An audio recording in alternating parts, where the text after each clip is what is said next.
Ok. Enfin, Yes. comment se faire désirer? Alors évidemment, vous pouvez penser que je parle d'Audrey. Audrey, évidemment, c'est toujours se faire désirer, mais lui, il a le coton-tige avec son petit bonnet, mais il s'est fait désirer. Ça fait Ah oui. combien de jours, combien d'heures, combien de minutes, combien de secondes qu'on lui court après pour la voir? Et ce qui est assez rigolo pour cette chronique touche à tout hybride qu'on retrouve avec Audrey, c'est tout simplement que j'ai rencontré Sébastien au mois de janvier et c'est après que j'ai pris conscience de qui il était et ce qu'il faisait. Bonjour Audrey. Bonjour Alain. Bonjour Sébastien. Salut Alain. Salut Audrey. Bonjour Alors, on a une Sébastien. tradition, comment dire, Sébastien, c'est toujours Audrey qui nous fait le pitch de la présentation de celui qui nous fait le plaisir et l'honneur d'être notre invité. Donc Audrey, je vais te laisser faire. Parce que si je présente Sébastien, bon, il s'appelle comment déjà? Je ne me rappelle plus. Sébastien Hannibal. Alors tu dis, on a une tradition, tu as bien fait en sorte de l'imposer, hein, l'air de rien, quand même. Oui, mais tu as tellement de Hein? talent, et puis ça Mais te oui, permet mais de prendre voilà, la c'est parole. ça, Je sais c'est que tu es ça. quelqu'un de timide, réservé, discrète. Ah oui. Donc Sébastien Hannibal, dans Touche à tout et hybride, après une longue pause, Touche à tout hybride, des rencontres Touche à tout et hybride, hein, c'était pas voulu, mais donc profil hybride, on va pouvoir en discuter Ouais. pendant ces quelques dizaines de minutes. Moi, ce qui m'intéresse, c'est comment on passe de l'hôtellerie de luxe à un atelier de fabrication de coutellerie. Donc, changement de métier, changement d'univers, changement de vie. En quoi est-ce que c'est hybride? En quoi est-ce que c'est touche à tout? Voilà. Donc, Bah, atelier fil à la pâte, je précise, excuse-moi. Atelier fil à la pâte dans le sud pendant encore un certain temps, et puis après, on verra ce que ça donne. www.atelierhannibal.com pour les petits c'est ça, ouais. curieux, parce que l'image des produits finis, c'est quand même pas mal aussi. Ouais, c'est mieux, ouais. C'est mieux, ouais. J'ai le Ben droit de alors, poser une question pour commencer, moi. ouais. Tu as quelque chose à voir avec la famille des éléphants? Non, mais tu vas pas encore me la faire. Non, mais c'est un lointain, peut-être un lointain ancêtre, qui sait, on n'en sait rien en fait. Ouais, ça s'écrit pas pareil. Voilà, c'est Ça tout fait en pas fait. pareil. Alors, vas-y. Alors, ben, pour revenir à ta question, Audrey, alors moi j'étais dans la restauration, je travaillais pour un village club qui était donc à la Croix-Valmer et j'ai fait ça du coup pendant 18 ans. C'était avant tout un métier alimentaire parce que j'étais pas trop école et du coup c'est vrai que j'ai eu l'opportunité de rentrer là-bas où je me suis éclaté pendant pas mal d'années où j'ai rencontré ma chérie aussi et après 18 ans 3 enfants aussi j'ai juste eu envie de changer de vie. Mon papa m'a toujours dit que quand on fait un travail qu'on aime, ben on ne travaillera jamais en fait. Et effectivement, il a carrément raison. Mon petit papa, voilà, il a bien raison. Et voilà, la coutellerie, je baigne dedans depuis que je suis petit. J'ai toujours aimé ça. Je travaillais avec mon papy qui était ébéniste, donc je travaillais le bois avec lui par plaisir, par passion. C'est lui qui m'a mis en main mon premier couteau quand j'avais 5 ans dans les mains, avec lequel je me suis coupé, ben, ça va avec. Et, euh, et très souvent, je dis, c'est à 36 ans que j'ai enfin trouvé ce que je voulais faire quand je serai grand, en fait. Voilà. Voilà. En gros. Alors, tu Ouais. faisais quoi dans l'hôtellerie? Alors, j'ai commencé en tant que serveur. Puis j'ai gravi les échelons au fur et à mesure, seconde salle, puis maître d'hôtel. Du coup, je dirigeais donc je gérais 3 petits restos, Mhm. dont un gros qui accueillait 400 couverts euh, le soir. Voilà. D'accord. Et aujourd'hui, tu te retrouves tout seul dans ton atelier. Exactement, ouais. D'ailleurs, vous y êtes, parce que du coup, j'étais en train de bosser quand j'ai vu l'heure. Donc, c'est pour ça que je suis habillé encore en mode voilà, atelier avec des traces noires un peu partout. Ouais, maintenant, j'ai mon atelier et ça a pas de prix. C'est tellement magique de se lever le matin et de pouvoir et de s'amuser, en fait, de s'amuser pour des gens. Voilà. Et donc, c'est les couteaux qui t'ont appelé ou c'est parce que tu voyais trop de monde et que tu avais des équipes à gérer et que ça ne te plaisait pas et que tu avais besoin de solitude comme un ours ou c'est, enfin voilà, comment ça s'est passé en fait? Non, mais quand je dis Alors, comme un ours, je c'est pas suis un négatif ours. du tout, Non, non, hein, mais c'est non, non, vraiment mais non, Je, le besoin de Audrey, solitude. je confirme ses propos, c'est un ours. Mais un Ah ben ça, ours bien léché, parce que quand il m'a accueilli dans son atelier, ça a été merveilleux. Voilà. non, j'adore parler avec les gens. J'adore rencontrer des gens. Mon père m'a toujours dit que je pourrais parler à un mur. Euh, J'adore ça. Par contre, la restauration, bon, je dénigre pas tout ce que j'ai fait, etc., etc. Mais c'est un métier, non. Voilà. Non. Moi, je suis pas fait pour ça. Voilà. Je suis pas ça ne te fait correspondait pour. pas en fait. Non, pas du tout, pas du tout. Est-ce que, Voilà. Encore une fois, j'aime le contact des gens, les clients, ce genre de choses, ça me dérange pas. J'ai, mais voilà. Après, au bout d'un moment, les gens. C'est l'époque aussi qui veut ça, hein, beaucoup d'incivisme, beaucoup de. Les gens sont plus corrects entre eux, ils savent même plus ce que c'est que ça veut dire bonjour. Alain a pu voir ma pancarte à l'entrée de mon atelier qui dit que si vous voulez rentrer, il faut dire bonjour, sinon vous ne rentrez pas dans mon atelier, ça ne sert à rien. Voilà. et- est-ce que c'est lié au fait qu'à la Croix-Valmer, c'était quand même un restaurant 4 ou 5 étoiles, très haut de gamme, Non, mais non, c'était un village vacances, donc on un village travaillait, vacances? on avait vraiment des agents d'Air France qui venaient. D'accord. Donc c'était une clientèle comme vous et moi, Mhm. des gens pas forcément blindés de thunes ou autre, D'accord. mais le fait qu'ils s'assoient un peu sur la côte, la Croix-Valmer, etc., etc., parfois ils avaient tendance, quand ils arrivaient de Paris, ils avaient beaucoup de mal à redescendre, on va dire. Mhm. Voilà. Non, et puis après, j'étais, encore une fois, c'était alimentaire et je n'étais pas fait pour ça. Voilà. Je suis tellement mieux à travailler en solo, en fait. Ouais. Et à dépendre de personne, surtout. Voilà. Surtout ne dépendre de personne. Voilà. Et en termes de, moi, ce que j'ai en tête, c'est quand même touche à tout et hybride. Donc, c'est la notion d'hybridation qui m'interpelle. Euh, Qu'est-ce que tu as appris pendant tes 18 années en hôtellerie Ouais. qui te sont utiles aujourd'hui pour ton activité actuelle? Euh, Et comment tu as pu l'intégrer dans ton activité actuelle qui est totalement différente à tous les niveaux, comme on l'a vu. Savoir aborder. Ouais, dans mon ancien travail, j'ai appris à m'assagir et à parler avec et à comment dire à être plus calme avec les gens. Voilà, c'est ce qui m'a Arrondir permis. les angles. Comment? Ouais, Arrondir les angles. arrondir les angles. Ouais, ouais, ouais. Ouais, ouais, non, non, parce que c'est vrai que quand des fois on a une personne qui vous dit, hé, toi là-bas, voilà. Ouais, voilà, donc ça, j'ai appris à me tempérer. C'est ce qui m'a appris à me tempérer. Après, c'est vrai que mon travail m'a. Toute la gestion du personnel, ce genre de choses, j'ai appris énormément de choses qui me sont toujours utiles actuellement, bien que c'est encore différent, mon travail actuel. Toute l'expérience acquise pendant ces 18 ans me sert actuellement. Ouais. Me sidère, hein. Non, ça me sert actuellement. Ah, ça me sert, pardon. D'accord, ok. Ça te sert Désolé. consciemment ou c'est le fait d'en parler, où tu te dis, tiens, oui, ça m'est utile parce que j'avais appris ça. Est-ce que c'est quelque chose de conscient, en fait? C'est plus conscient. Plus C'est plus conscient, oui. conscient. Oui, parce que je ne me sers d'aucun outil ou la restauration et ce que je fais actuellement, la forge, la coutellerie, la conception de tout ce que je crée, euh, euh, ça n'a rien à voir avec ce que je faisais avant. C'est Mm. complètement différent. Mm. Donc, en soi, ce que j'ai appris dans le village de vacances en restauration ne me sert pas forcément dans mon travail.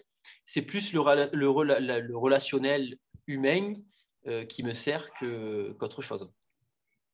Savoir parler aux gens et savoir les voilà, ce genre de choses.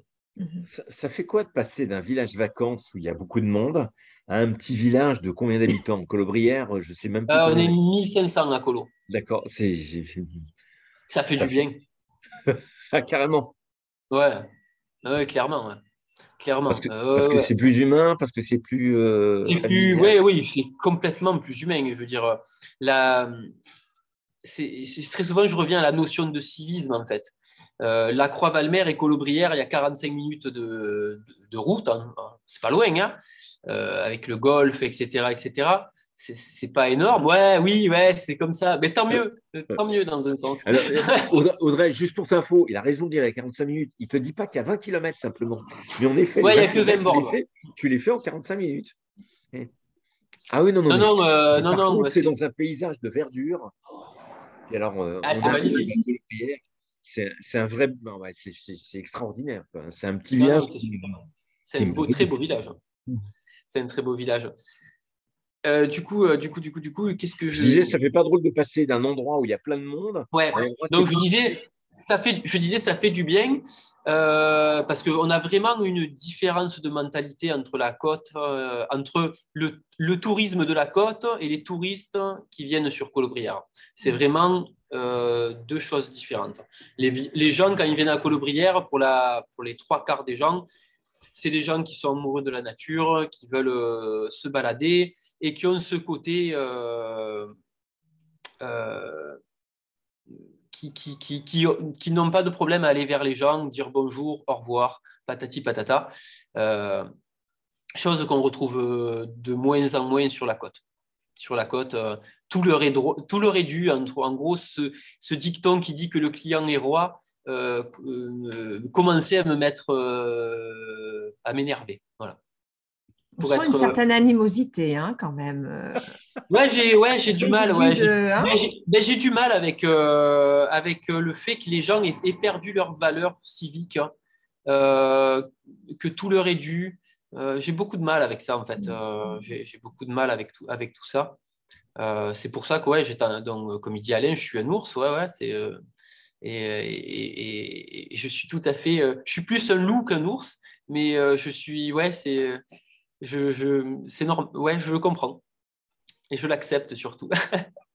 Alors, un ours qui accueille quand même des jeunes que tu formes, qui accueille des stages Ouais, et qui dessine sa propre collection, parce que c'est ça qui m'avait fait un peu fasciner, tout quoi. à fait. Tout à fait. Par rapport au stage, la formation, ce genre de choses, donc, quand j'ai ouvert mon atelier, j'avais vraiment cette envie de transmettre ce savoir-faire. Euh, Essayer d'apprendre, de donner le goût aussi du manuel à des gens. C'est pour ça que j'avais mis en place l'accueil des écoles, que je fais des visites de l'atelier tous les mardis de 11h à midi par le communauté des communes. Je fais des visites de l'atelier où pendant 1 heure je forge. Ça me permet d'accueillir des gens et de leur faire découvrir aussi autre chose que les tablettes, voilà, que cet univers électronique qui n'est pas euh, c'est un très bon outil, mais malheureusement, avec tout ça, ils ont un peu perdu la valeur des choses, en fait, au final. Et à mes yeux, voilà, pardon.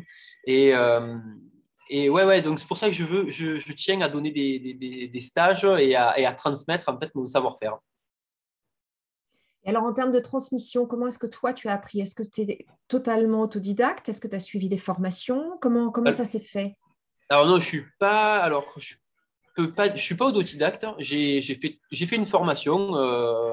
J'ai tout appris à Couleur de Forge. C'est Mhm. une école de forge qui se trouve à Pierre-Latte. Oui. J'ai tout appris donc de Jean-Luc Soubeyras et de Guylaine Soubeyras qui font. Jean-Luc, c'est un grand ponte de la coutellerie qui a mené un savoir-faire très important au niveau de tout ça. Donc, c'est tous eux qui m'ont formé. Après, comme dit Jean-Luc, la formation, on vous donne une trousse à outils, en gros, dans la formation, et c'est à nous de se servir de tous les outils qu'on nous a donnés pour Mhm. pouvoir parfaire notre formation. Parce que pour tout connaître en forge, il faut 2 générations. C'est tout simplement pas possible. Et le proverbe est juste en disant, quand on dit c'est en forgeant qu'on devient un forgeron, c'est pas rien. C'est vraiment, vraiment ça. Et moi, ce qui m'interpelle, c'est ce que tu as dit, voilà, c'est à 35 ou 36 ans que tu as trouvé ce que tu voulais faire quand tu seras grand. C'est ça. Ouais, c'est ça. Pourquoi est-ce que c'était nécessaire que ça mette autant de temps? Est-ce que c'est que tu avais eu des signaux avant et que tu n'avais pas su les percevoir? Est-ce que c'est que tu avais besoin d'expérimenter autre chose qui t'a fait comprendre que ce n'était pas fait pour toi, pour identifier ce qui était juste pour toi? Voilà, comment ça s'est passé ce processus en fait? Comment ça s'est passé? Ben avec mon amoureuse, depuis toujours, on s'est toujours dit que quand on commencerait à en avoir marre de notre travail, fallait qu'on arrête. Voilà, c'est clairement ça. Et moi, j'étais arrivé à un stade de ma vie où j'avais 2 heures de route, en gros, pour bosser. Par rapport à mon statut au niveau du travail, je faisais des heures de malade. Et bon, voilà, j'ai 3 enfants et je peux pas concevoir d'élever une famille, en fait, et de ne pas les voir grandir au final. Euh, et, euh, et c'est vrai que j'avais besoin de faire autre... Encore une fois, mon travail d'avant, c'était alimentaire. Et je l'ai toujours su. Voilà. Et c'est juste que je savais pas ce que je voulais faire dans ma vie. Dans le travail, c'était juste aller au boulot, pouvoir payer, pouvoir manger, etc. Mais ça s'arrêtait là, en fait, au final. Et là, j'étais arrivé à un stade où j'en avais vraiment, vraiment marre. Donc, à partir du moment où j'allais au boulot avec la boule au ventre, et parce que je supportais plus les gens ou les autres, mais voilà, hein. C'est pas méchant, hein, ce que je dis, mais j'ai été arrivé à un stade où je supportais plus mon boulot, etc. Et, et c'est en gambergeant, en fait, au final, au niveau de la coutellerie, je baigne dedans depuis que, voilà, que je suis petit. J'adore travailler de mes mains, mais je ne m'étais jamais dit je pouvais en faire mon taf, en fait. Je ne m'étais jamais dit ça. Et c'est en cherchant, en me renseignant, et je suis tombé sur cette école de forge. J'ai vu qu'il y avait possibilité de se former. Et, du coup, j'ai contacté des couteliers, forgerons, et qui m'ont aiguillé dans ce sens en me disant si tu as envie et que tu as la niaque, tu y arriveras, en fait, tout simplement. C'est juste que de nos jours, l'artisanat n'est pas forcément bien vu. Donc c'est bien vu au niveau des gens, au niveau du tourisme, etc., etc. Mais c'est compliqué d'être artisan. Là, on galère à avoir un crédit parce que je suis artisan, par exemple.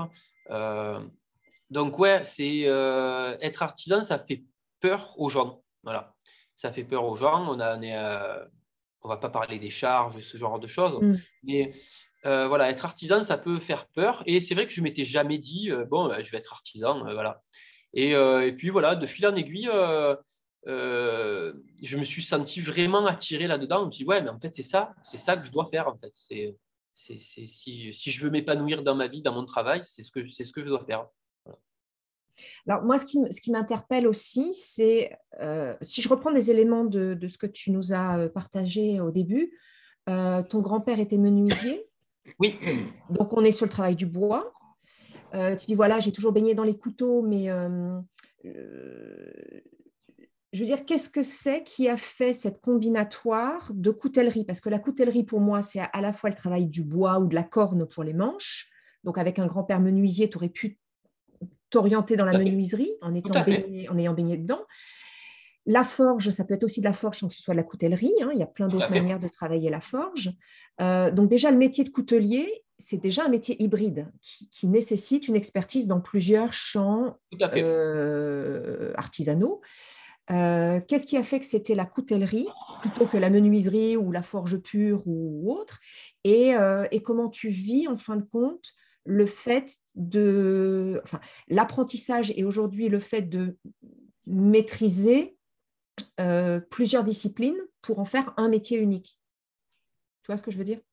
Ouais. Quand je dis que je baigne dedans depuis que je suis petit, c'est vrai que depuis que bon, mon grand-père m'a mis mon premier couteau en main, il m'a appris à m'en servir.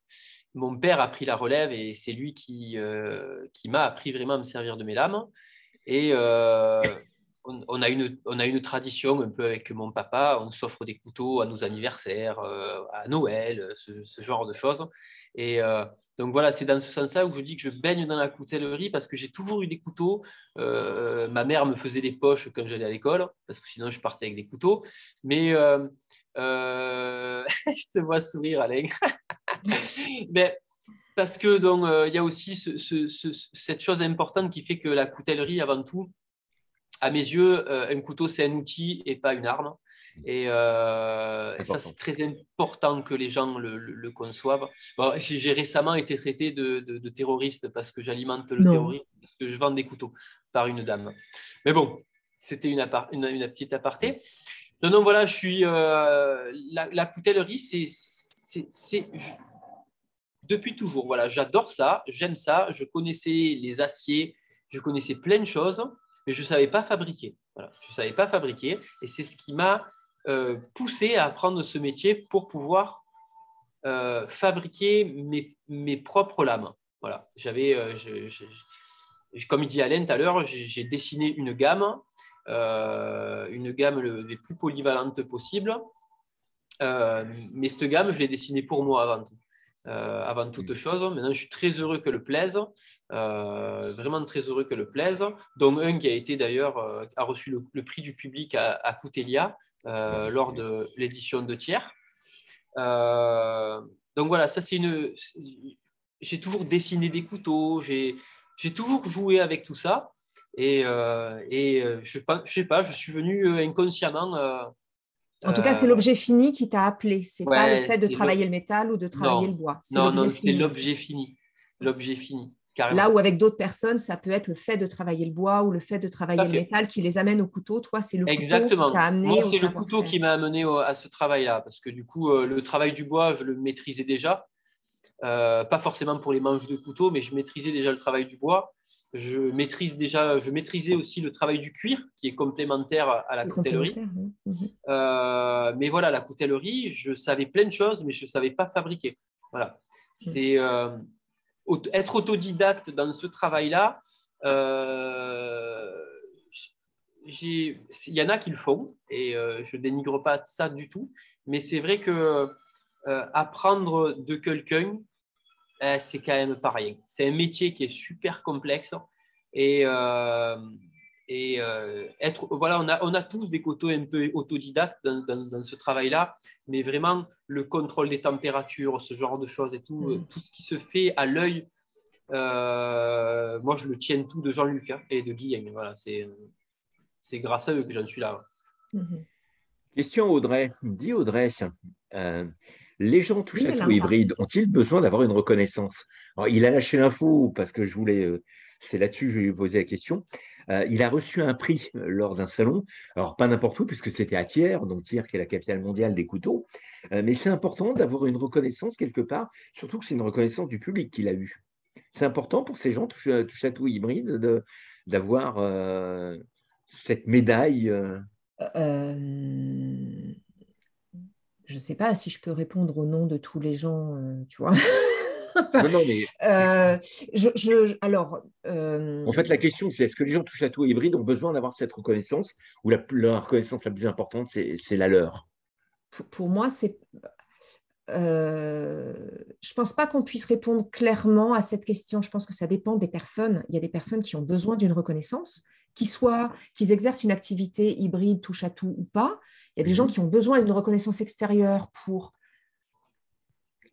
se solidifier, on va dire, se consolider. Et il y a des personnes qui en ont moins besoin. Alors, je ne dis pas qu'ils n'en ont pas besoin, mais certainement moins besoin parce que la satisfaction de voir ce qu'ils sont capables de faire, d'autant plus quand ce sont des objets matériels, peut suffire à certaines personnes. Donc, je ne sais pas si c'est un indispensable. Évidemment que j'imagine que tout le monde est plus ou moins reconnaissant d'être reconnu. C'est comme si c'était une adoption dans une famille professionnelle d'une certaine manière. Enfin, il y a quelque chose de cet ordre-là. Oui, tout à fait. Voilà. Mais est-ce que c'est indispensable pour tout le monde? Je pense que ça dépend vraiment du tempérament des personnes. Et puis Sébastien, aussi, tu vois, de la situation, excuse-moi, je Oui. pense aussi, notamment pour la coutellerie, parce que voilà, moi, je m'étais renseignée au moment avec mon fils aîné qui, pendant un moment, s'était dit, voilà, peut-être faire des couteaux, etc. Donc, j'avais regardé. Effectivement, il y a 4 tiers qu'on peut apprendre, en tout cas quand on est encore collégien, lycéen. Il y a peut-être, je crois, une autre école en Vendée ou quelque chose comme ça, il me semble, mais je ne veux pas dire de bêtises. Il y a, au niveau de la forge, l'école se trouve à Pierre-Latte. Après, il y a un lycée professionnel sur Thiers. Voilà, c'est ça. Voilà. Et donc, comme quand on prend l'exemple qu'on avait eu avec la plumasserie il y a quelque temps, il n'y a qu'une école en France. Donc là, on est sur des métiers où ils sont tellement peu, on va dire, en tout cas les formations et peut-être les métiers dans certains cas sont tellement peu connus qu'il ne reste qu'une école et parfois même plus. Dans certains métiers, il n'y a même plus d'école. Donc, il faut aller voir un ancien qui va transmettre. Donc, dans ces cas-là, j'imagine que la reconnaissance ne se fait pas de la même manière que, par exemple, en cuisine ou un fleuriste ou autre, où ce sont des métiers qui sont répartis partout sur le territoire. Donc, on n'est pas du tout sur le même type de reconnaissance, de valorisation et de diffusion de ce qu'est ce métier-là et de la manière de le transmettre. J'imagine. Après, dis-moi, Sébastien, ce que tu en penses. Oui, tout à fait, Sébastien. À toi. Je ne sais pas si, comment dire, j'ai jamais eu le besoin ni le problème en termes de reconnaissance. Voilà, vachement intéressant. Le regard des autres, je m'en tape depuis toujours. Voilà, je peux pas être plus clair. Non, voilà, le regard, voilà, non, mais voilà, c'est vrai, le regard des autres, voilà, ne m'importe, ça ne m'importe pas du tout. En revanche, depuis que je fais mon métier, j'ai une reconnaissance régulière à la fois de mes clients et que je vois les pièces, par exemple les pièces que j'ai pu faire en tout début de mon activité, hein, quand j'étais installé. Les premières pièces que j'ai faites et d'autres pièces que je fais maintenant, les pièces que je fais maintenant du moins, quand je vois mes clients qui me disent eh ben Seb, on voit franchement ton niveau d'évolution dans ton travail, ben, ça me touche toujours et au contraire, ouais, là, ça me permet d'essayer d'être encore plus performant dans ce que je fais. En revanche, la récompense de tiers m'a fait énormément plaisir. Surtout, bon, j'étais avec mon papa ce jour-là. Il y avait mes 2 maîtres aussi qui, voilà, c'était donc j'ai fait des photos avec eux, etc., etc. Jean-Luc m'avait dit, franchement, Seb, tu peux te présenter au concours, mais t'attends pas à gagner parce que c'est mon premier salon. J'ai jamais participé à un salon, personne ne me connaît en termes de coutellerie. Et même lui, il a été surpris voilà, il a été surpris, mais super content que je gagne. Voilà, c'était vraiment ça. Il y avait les yeux qui pétillaient quand même. Hein. Donc, et au fur et à mesure, j'ai vu des gens qui s'approchaient de moi, donc des gens qui sont des grands couteliers, hein, qui sont venus me saluer en me félicitant. Donc, on a une certaine reconnaissance par ses pairs, etc. Et ça, c'est super important pour un artisan, je pense. C'est super important d'avoir une certaine reconnaissance. Voilà. D'avoir une reconnaissance de son travail. Comment tu conçois le futur maintenant? Comment je conçois le futur? Travailler à terme avec ma femme, parce que c'est ce qu'on veut faire. On a toujours travaillé tous les deux, parce qu'on s'est connus au village vacances, etc. Ma chérie a vraiment pris goût au travail du cuir. Elle est très, très manuelle, très appliquée dans ce qu'elle fait. Et donc, ouais, à terme, c'est de travailler vraiment, travailler ensemble et d'avoir, pourquoi pas, une entreprise familiale. Pourquoi pas? On ne sait pas. Je ne sais pas. Et alors, quelle est ta spécificité? Parce que voilà, on a fait le passé, le futur et aujourd'hui. Donc, on a compris, tu as créé enfin, entre autres, une gamme de Une couteaux. gamme, ouais. Quelle est la spécificité, la singularité de cette gamme de couteaux et de ton travail de coutelier par rapport à un autre coutelier qui aurait son atelier et sa boutique ailleurs? Comment on Euh, reconnaît un couteau Sébastien Hannibal? Comment on reconnaît un couteau? Qu'est-ce qu'il a de Euh, particulier? euh, la Pour les ligne novices et les connaisseurs. je pourrais pas, je sais pas comment répondre à cette question. C'est peut-être la ligne de mes couteaux. Ils ont un design qui est relativement, qui peut être commun aux yeux de certains, mais avec une ligne personnelle, puisque je les ai vraiment tous dessinés et étudiés au fur et à mesure. Donc, j'en ai fabriqué, je les ai testés, ça ne me plaisait pas, j'ai refait, etc., etc., jusqu'à atteindre, à mes yeux, une certaine polyvalence. Euh, voilà, c'est ce que je voulais quand j'ai fait ma gamme. Je voulais que mes couteaux soient polyvalents et qui plaisent aux gens. Voilà. Et c'est vrai que, encore une fois, pour revenir au salon, quand j'avais les gens s'arrêtaient à ma table en me disant, mais vos couteaux sont très beaux. Et pourtant, on était voilà 230 exposants.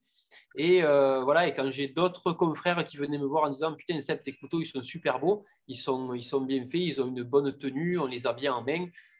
Voilà, c'est ce que je cherchais sur mes couteaux. Ouais. D'accord. Je ne sais pas si j'ai bien Si, répondu. si, si. J'ai- Juste une petite dernière question pour conclure sur sur ce sujet-là. Est-ce que tu as une gamme de couteaux de taille différente ou est-ce que tu travailles du sur-mesure? Comment ça se Alors, passe? Parce qu'on n'a pas tous la même main. tout à Le fait, poids du couteau est exactement. important aussi. Comment tu gères ça en fait? Alors, généralement, les gens Rapidement. commandent sur à l'atelier directement. La gamme Canis Lupus, donc, que vous pourrez voir sur mon site, il y a 6 pièces. Elles auront toujours le même design. Voilà. Le design est un alpha, il sera toujours un alpha, il aura toujours cette forme. Après, je définis tout avec le client. Mm. L'épaisseur de la pièce au niveau de l'acier, l'épaisseur du manche. Généralement, j'aime bien voir les mains de mes clients pour voir un peu ce qu'ils veulent. Après, quand c'est à distance, c'est un peu plus compliqué. Mais généralement, j'adapte. Je vais les adapter de façon. Je vais me laisser aller en fait avec la personne en fait. Pour que C'est ça colle souvent avec la c'est main de un la personne. ressenti. C'est un ressenti très souvent. Après, un couteau avec un manche trop fin, c'est pas agréable. Trop gros, c'est pas agréable aussi. Il faut trouver le juste milieu. Voilà, Mhm. tout simplement. Ok. Alain? Moi, j'allais dire, pour répondre à ta question, il faut le toucher, le couteau. Parce que c'est vrai que là, moi, il m'a fait toute une séance C'est tactile clair. où il m'a donné plusieurs couteaux. Et puis, il y a aussi la vue, parce qu'il y a des œuvres d'art. Alors, vous ne voyez pas, mais derrière lui, vous voyez qu'il y a une petite toile ou un sac, non, de l'autre côté, un marron. Et puis Ah derrière, il y a ouais. toute une vitrine.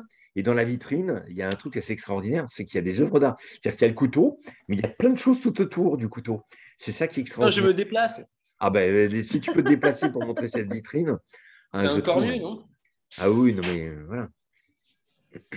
Voilà la vitrine. Et tu vois, par exemple, le modèle d'en haut, là, moi j'ai trouvé ça extraordinaire. Voilà, c'est celui-là. Donc quand je parle, voilà, donc tu vois, la lame est taillée d'une certaine manière et il y a aussi le manche qui est important. Là, c'est en blanc. Et puis il y a plein d'autres trucs assez intéressants quoi, à découvrir. Ah, quand même pour le fun, celui-là. Damassé. Exactement. Madame est connaisseuse. Damassé, Euh, is it possible to translate what is damassé, please? Ça veut dire quoi, damassé? Le Damas, c'est une succession de couches d'acier. Donc, on appelle ça une trousse, hein, où on va du coup souder l'acier à la forge à une température extrême. Et ça permet, alors c'est pas pour l'esthétique le Damas, Maintenant, il est beaucoup employé comme ça. On aime bien avoir du Damas pour son esthétique, mais avant tout, le Damas, c'est sa puissance de coupe et sa robustesse. Voilà. C'est avant tout ça. Enfin, ça, c'est le dernier que j'ai fait. Regarde. Sympa. C'est pas mal, hein? Pas mal. Bon, ça me donne envie de descendre dans le sud. Ça vaut la peine parce que tu peux montrer ta chignole parce que je l'adore, la chignole qui est derrière. La chignole qui est au-dessus, tu te rappelles? C'est celle de mon papy. Tu la vois?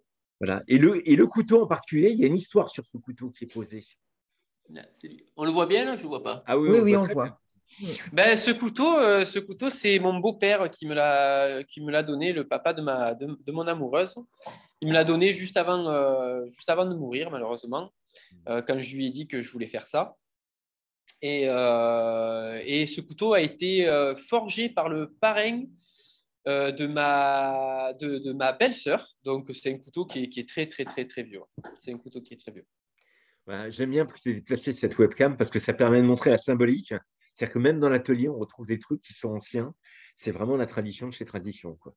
Ben ouais, je veux dire, j'en parlais récemment avec un maître forgeron. Et les trois quarts des outils qui se faisaient avant, on ne saurait plus les refaire. Voilà. On ne saurait malheureusement plus les refaire. Et c'est assez triste et assez dommage de pouvoir d'avoir perdu ce savoir-faire. Voilà. C'est pour ça que c'est bien de les mettre en valeur, de les démonter, de comprendre comment ça marche. Et de continuer de transmettre. Et de continuer de transmettre, carrément. Ça s'appelle l'atelier Le Fil à la Patte. C'est à Colobrières. Il y a un site internet, il y a une page Facebook. Comment on fait pour te retrouver? Alors ouais, ma page internet, c'est www.atelierhannibal.com. Alors, comment est-ce qu'on écrit Hannibal? Parce que bon. Mais on le mettra dans en sous titre, les il n'y a pas de problème. Oui, parce que pour info, Hannibal. Oui, c'est ça, exactement. Et pas comme le général qui avait traversé. Pas comme le général, ni comme Hannibal Lecter. Exactement. Merci d'avoir donné ces quelques minutes. Ben, merci à vous. Merci à vous. C'était un plaisir de vous revoir. Ouais. Et puis, écoute, à très, très vite. Ah oui, je suppose qu'il fait toujours beau de ton côté. Ah non, là, il fait pourri aujourd'hui. Non, vraiment, aujourd'hui, il fait pourri. Merci Audrey. Merci Alain. Audrey. Merci Sébastien. Merci à vous deux. C'était un plaisir. Salut à vous. À très bientôt. À très bientôt.